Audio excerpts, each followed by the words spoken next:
persiapanku. Sering seperti itu. Baik kepada majelis sering saya katakan seperti itu. Ya. Kalau kita sudah dipanggil, dipilih, ditetapkan Tuhan menjadi pengurus gereja, majelis jemaat, artinya majelis harus lebih kuat membaca Alkitab, harus lebih sungguh-sungguh daripada jemaat. Jangan kita kalah terhadap jemaat. Kerohanian kita harus lebih tinggi, lebih hebat daripada jemaat, supaya kita bisa jadi teladan, supaya apa yang bisa kita sampaikan itu memberkati orang lain. Bayangkan kalau kita katakan dari depan ini, hei, jangan bohong, padahal kita bohong. Didakwa kita kan gitu. Omong aja kau di situ katanya. Omong aja kau katanya. Kan gitu. Maka jangan berlomba kalau dikatakan firman Tuhan. Janganlah banyak menjadi guru. Karena kalau kepada guru akan banyak dipertanggungjawabkan katanya. Ya kan? Maka kalau kau sudah pegang satu tugas, pegang satu tanggung jawab, sungguh-sungguhlah Bapak Ibu. Amin. Ya, sungguh-sungguhlah. Jangan lagi keimanan kita sama seperti orang yang tidak pernah gereja. Ya, orang di sana mabuk-mabukan, kita ikut mabuk-mabukan. Ya, orang di sana suka menggosip, kita paling jago lagi menggosip. Ya kan? Orang di sana cabul, lakukan dosa, kita luar biasa. Maka sulit bertumbuh. Sebenarnya kita bukan lagi, atau kalau Rasul Paulus katakan kepada jemaat, kamu bukan lagi orang yang harus diajar. Tetapi mengapa kamu sampai saat ini masih seperti bayi yang ingin minum susu katanya, gak mau makanan keras. Mengapa Rasul Paulus mengatakan demikian? Oleh karena di jemaat-jemaat itu mereka melihat ada masalah sedikit, langsung mereka menyerah. Langsung mereka gak mau lagi gereja. Ya, langsung mereka lagi bersungut-sungut. Mengapa, kata Rasul Paulus? Mengapa sih gak bertumbuh-tumbuh imanmu itu katanya?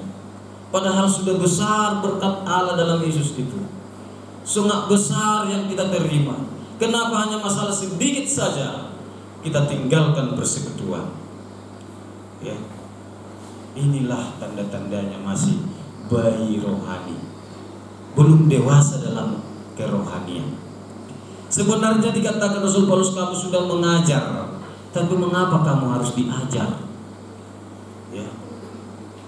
Jadi Bapak Ibu, ini yang sangat penting bagi kita, bahwa kita memuji Tuhan karena di dalam Kristus kita telah diciptakan menjadi ciptaan baru, orang yang memiliki pengharapan yang baru. Maka kalau kita melihat di dalam Dia segala sesuatu yang di surga diciptakan, di dunia diciptakan, kerajaan-kerajaan diciptakan. Ya, sebab segala sesuatu adalah dari Dia dan oleh Dia dan kepada Dia, bagi Dialah kemuliaan sampai selama-lamanya.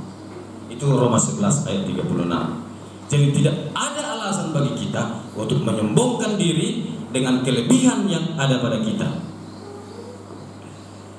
Ya, ingatlah itu Bapak Ibu. Kalau kita mengerti anugerah Tuhan, semuanya itu karena anugerah Tuhan. Kita tidak menyombongkan diri. Hal sederhananya saja, lihatlah tukang parkir yang di kota itu.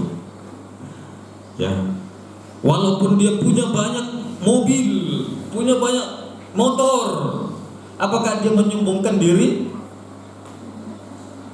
Tidak. Kenapa? Karena dia tahu itu hanyalah titipan, kan gitu.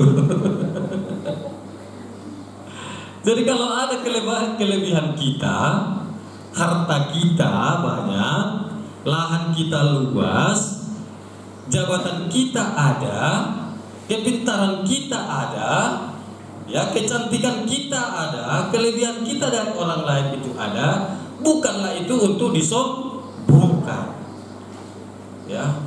Tapi itu persembahkanlah untuk kemuliaan bagi nama Tuhan. Ya. Sadarilah itu titipan Tuhan saja sama kita. Titipan Tuhan. Ya. Titipan Tuhan itu. Jadi jangan kita karena ganteng pengen kita punya istri 3 kan gitu. Sampai ada daya ganteng, daya ganteng, daya ganteng katanya. Ya kan? Jadi karena dia ganteng, wah, pengen lebih dari 1. Padahal Tuhan mengatakan harus 1 saja, ya kan? Tuhan ciptakan pun Hawa kepada Adam itu hanya 1, enggak 2, hanya 1. Kecuali maut yang memisahkan, ya. Kalau maut sudah memisahkan, ya, firman Tuhan pun mengajarkan boleh menikah. Tapi kalau sudah ada pengen lagi yang baru kan gitu, ya itu salah Bapak Ibu ya. Kita harus bersyukur dengan apa yang ada. Nah, jadi apa yang menjadi kelebihan kita? Ingat-ingat dulu yang membuat kita mungkin sombong. Ketika dengar firman ini, kembalilah merendahkan diri. Amin. Kembalilah memahami bahwa itu semuanya karena anugerah Tuhan. Katakan saja kepada Tuhan, terima kasih Tuhan. Semua karena anugerah Tuhan. Ya. Nah, yang kedua, mengapa Allah layak menerima pujian? Kalau kita membaca tadi di dalam 1 Tawarik pasal 16 ayat 24b, ya, 24b.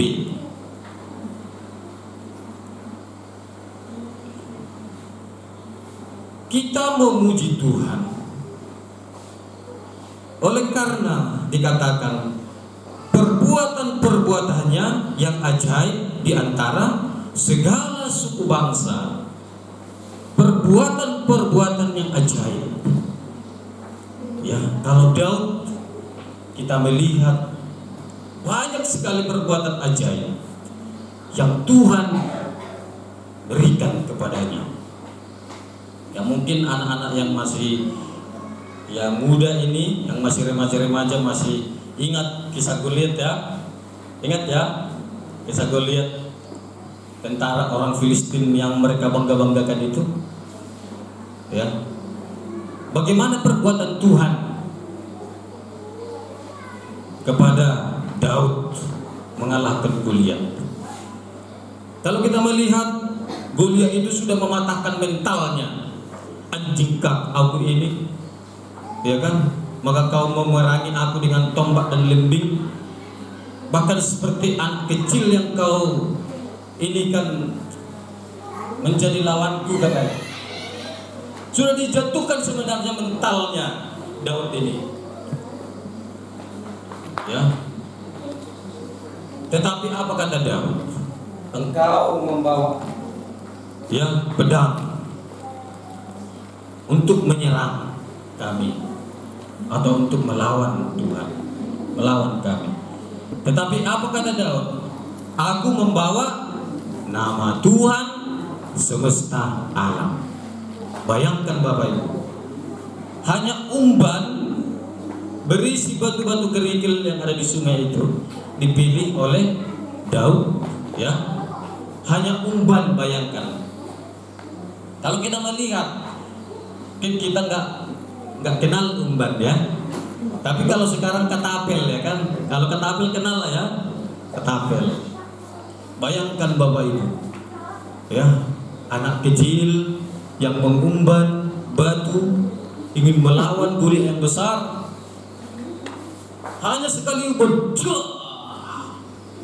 langsung menancap ke dahinya, mati, jatuh, kepalanya dipotong oleh Daud dan dibawa kepada Raja Saul. Apakah Daud di situ yang hebat? Ya, Bisa saja dikatakan hebat karena dia mengikut Tuhan. Tetapi kuasa Tuhanlah yang bekerja. Maka ya, batu yang kecil saja pun kalau Tuhan berkati, kalau Tuhan pakai, itu bisa luar biasa kuasanya. Jadi jangan merasa di hadapan Tuhan aku ini tidak mampu ya untuk jadi seperti mereka. Contohnya anak-anak di sini ya. Aku tidak mungkinlah bisa mencapai cita-citaku. Kalau kamu apa cita-citamu? Hah? Iya. Siapa namanya? Dodo. Hah? Gio. Gio. Apa cita-citamu? Jadi tentara. Mungkin gak itu? Yakin gak bisa jadi tentara? Yakin ya. Kenapa yakin? Karena Tuhan memberkati. Jadi tidak ada yang mustahil bagi Tuhan. Tahu Bapak Ibu, saya bukanlah orang kaya, orang sederhana. Kami 7 bersaudara. Saya anak yang ke-7, anak bungsu. Ya, jadi jarak saya dari abang-abang saya itu sangat jauh. Abang-abang saya sudah kalau mungkin jalan kami sudah seperti anaknya saya. Karena ya, saya udah tua, orang tua sudah tua baru saya dapat, kan gitu. Ya, jadi saya hadiah terakhir karena Tuhan kasih, mungkin ya inilah rencana Tuhan, satu harus jadi pemberita Injil, kan begitu. Jadi saya anak yang terakhir, orang tua saya sudah tua. Ketika saya sudah mendapat panggilan mau melayani Tuhan, mulai dari anak-anak sudah saya cita-cita jadi pendeta. Apa yang ditanya orang, apa cita-citamu nak? Pendeta. Karena saya melihat dulu bapak saya pun melayani. Ya, saya melihat hidupnya diberkati Tuhan, dipakai Tuhan.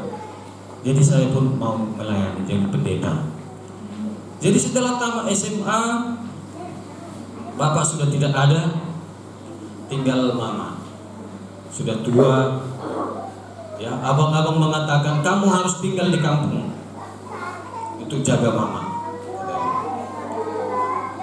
Gak ada lagi yang jaga mama kalau sudah, karena udah tua sampai sakitan. Saya pun tertunduk karena selama ini memang untuk apalah saya sekolah. Saya les bahasa Inggris, bisa berbahasa Inggris. Ya, sampai saya tiap hari kursus waktu SMA. Saya hanya memegang cangkul, kan gitu. Kembali lagi seperti mama saya, bapak saya dulu petani. Kemudian dengan melangkah, saya berangkat sekolah teologi ke daerah Medan. Saya berangkat, saya tes, masuk, ya masuk. Saya nggak permisi sama mama saya, pasti nanti nggak diizinkan gitu kan. Saya langsung pergi aja. Saya pulang, saya kasih laporan, saya masuk tes, ya sekolah pendeta. Jadi mama saya ini pun nggak larang. Ya udah, kalau itu kerinduan, pergilah. Tuhan pasti memelihara saya. Saya pergi, ya tamat sarjana, saya mahasiswa terbaik, ya di kampus itu, dan ya orang tua saya sangat bangga sekali. Ya, saya bisa mahasiswa terbaik, dipanggil ke depan.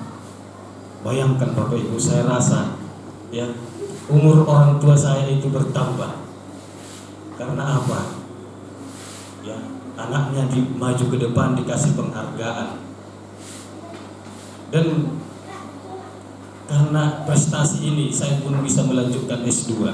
Saya baru tamat kemarin S2-nya tahun 2022 kemarin. Saya baru diwisuda. Ya. Jadi mengapa kalau kita melihat Bapak Ibu, itulah kemurahan Tuhan.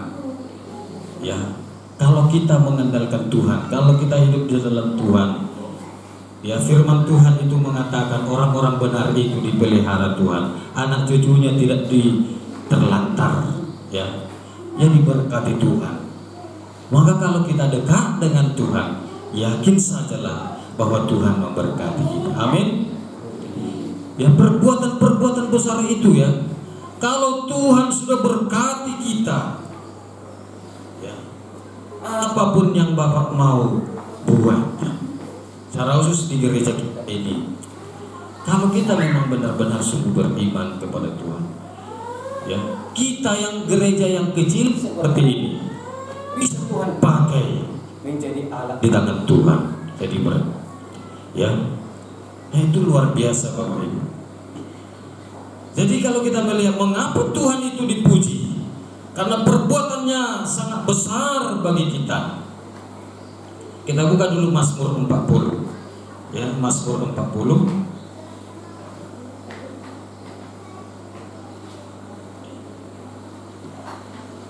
Kita buka Mazmur 40 ayat 6.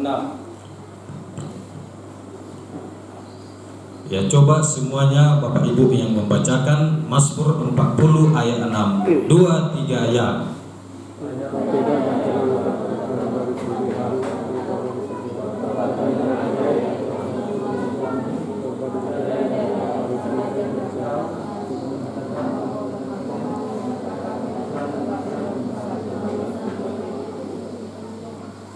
Banyaklah yang telah Engkau lakukan ya Tuhan Allah.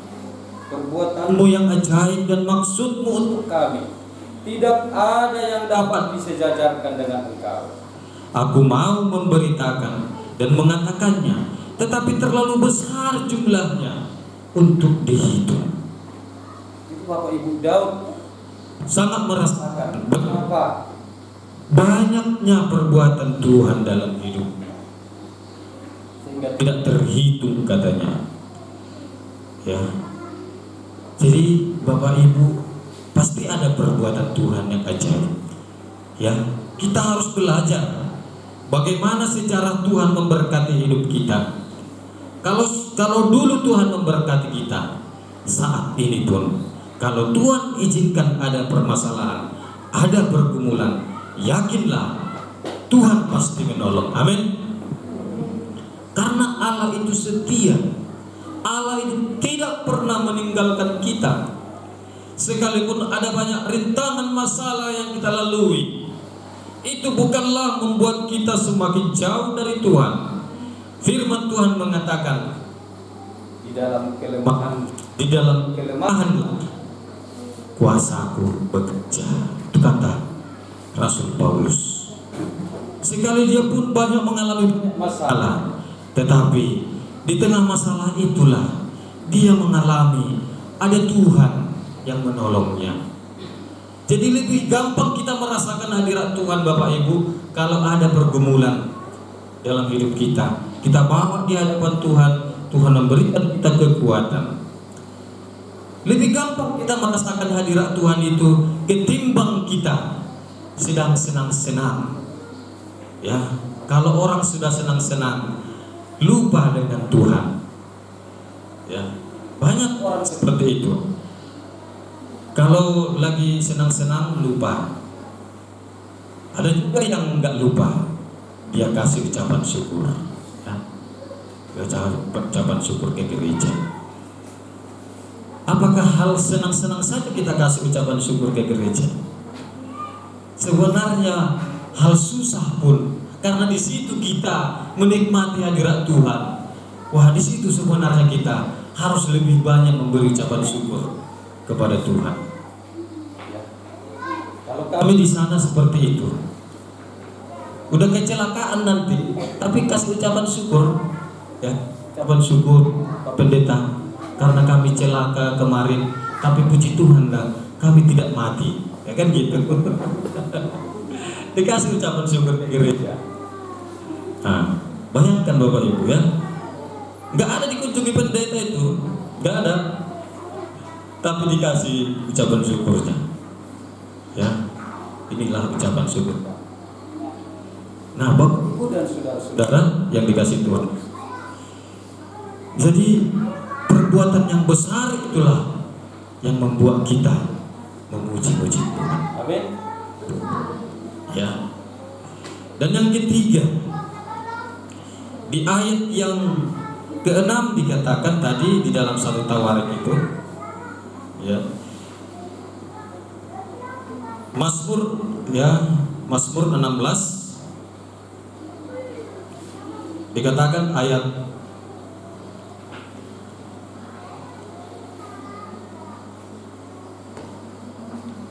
25 sampai 26. Coba membaca Bapak Ibu, 2-3 ya. Sebab besar Tuhan dan terpuji sangat, dan lebih dahsyat Ia daripada segala Allah. Ya, mengapa Ia dipuji? Karena Ia lebih dahsyat daripada segala Allah. Ya, jadi saya heran melihat orang-orang kalau sudah percaya Tuhan, dia kehilangan sesuatu, nanyanya ke siapa? Ya, kalau di sini masih ada nggak zaman nanya-nanya ke orang pintar, katanya, ya, ke dukun? Masih ada nggak di sini Bapak Ibu? Atau masih adakah di rumahnya masih menyimpan berhala? Ini anti setan. Masih ada nggak itu? Ada? Siapa di sini majelis? Masih ada Bu? Nggak ada? Masih ada Pak? Oh, nggak ada, puji Tuhan ya. Berarti di sini sudah bertobat semuanya, ya. Nggak ada lagi seperti itu. Tetapi Bapak Ibu, seperti yang disaksikan Bapak tadi, ya, ada orang yang suka hipnotis melalui handphone, katanya kan gitu. Apakah orang-orang percaya kepada Tuhan bisa dihipnotis? Kalau KTP mungkin Kristen tanpa pertobatan bisa dihipnotis. Ya, saya dulu waktu di Jakarta, saya masuk ke mall. Jadi saya tahu dia ini orang hipnotis, ya, tukang hipnotis. Karena dia panggil saya, Pak, ini lihat dulu kartu ini, katanya, kartu ini. Tapi nggak mampu dia untuk menghipnotis saya. Karena apa?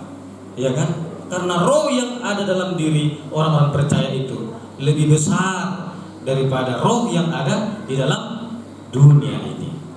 Ya. Jadi tidak usah takut kalau kita percaya sama Tuhan, kita hidup di dalam Tuhan. Roh Tuhan itu lebih besar, melindungi kita, melingkupi kita dibanding roh yang ada dalam dunia ini. Maka hidup sungguh-sungguh sama Tuhan, ya, hidup sungguh-sungguh supaya Roh Kudus itu senantiasa menjauhkan kita dari segala hal-hal demikian. Ya, jadi dikatakan tadi, Ia lebih dahsyat daripada segala Allah. Ia lebih dahsyat daripada orang-orang yang ada di dunia ini. Ya. Dia lebih dahsyat daripada orang-orang kaya. Dia lebih dahsyat, tidak ada yang bisa disamakan dengan Tuhan. Seperti Mazmur tadi, tidak ada Tuhan yang dapat disejajarkan dengan Engkau, itu kata Daud. Tidak ada. Makanya kuasa Tuhan itu sungguh luar biasa Bapak Ibu, ya. Maka datanglah kepada Tuhan ketika engkau letih, ketika engkau lesu, ketika engkau berbeban berat. Tuhan Yesus katakan apa? Aku akan memberikan kelegaan kepadamu. Jadi kalau kita punya masalah, kepada siapa dulu datang? Kepada Tuhan. Jangan dulu datang kepada tetangga. Ya itu kan? Nanti kalau kita datang kepada tetangga, bisa saja nanti permasalahan kita sudah seluruh dunia tahu. Kan gitu. Karena apa? Sekarang ini informasi sangat cepat Bapak Ibu. Sekarang mulut sudah dikalahkan oleh dua jari sekarang. Walaupun jari ini tidak bisa ngomong, tapi bisa dia mengalahkan mulut. Ya kan? Mulut memang dikatakan walaupun lidah tidak bertulang, tapi pengaruhnya sangat besar. Nah, tapi ada lagi yang lebih hebat dari mulut, 2 jari, ya kan? Ya kan? Maka firman Tuhan itu mengatakan bahwa di dalam Yakobus, hendaklah kamu cepat untuk mendengar, tetapi lambat untuk berkata-kata. Jangan langsung kita dengar, langsung kita omongkan, kan gitu. Begitu juga, jangan kita langsung, kita harus saring dulu informasi-informasi. Apakah benar seperti itu?